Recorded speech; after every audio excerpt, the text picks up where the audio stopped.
The man suddenly realized that he'd spent 108 days alone on Mars. He started searching everywhere for a way to send the news of being alive to Earth. He finally found the Pathfinder vehicle, which had been shut down in 1997. Although the machine was very old, he did not give up, and when he connected and started it, it actually began working as soon as he turned the signal tower towards Earth. The space agency on Earth received the signal. Everyone was shocked because they understood that someone was definitely alive on Mars. Since it was the agency's own vehicle, they could also control it.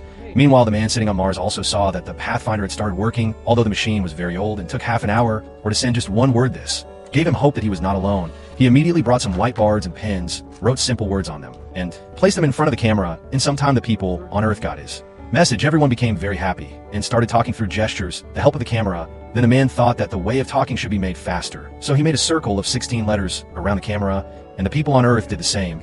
Now they could send letters one by one in the camera's direction, and the man could read them to understand the whole word, but this method was still taking a lot of time. So the team on Earth suggested upgrading the Pathfinder system and connecting it to the camera so that communication could happen without delay.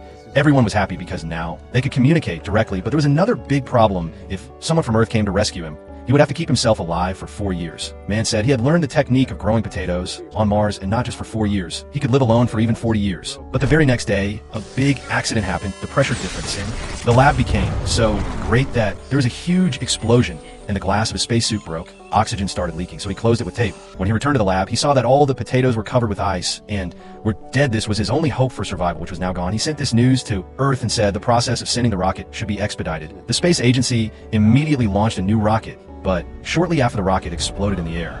Now the hope of saving the man's life was also lost, but then the Chinese space agency came forward and offered help. They suggested a new way. Their booster rocket could send fuel and supplies to the return spacecraft named Hermes, which was coming near Mars. The man also had to connect with Hermes using his small rocket.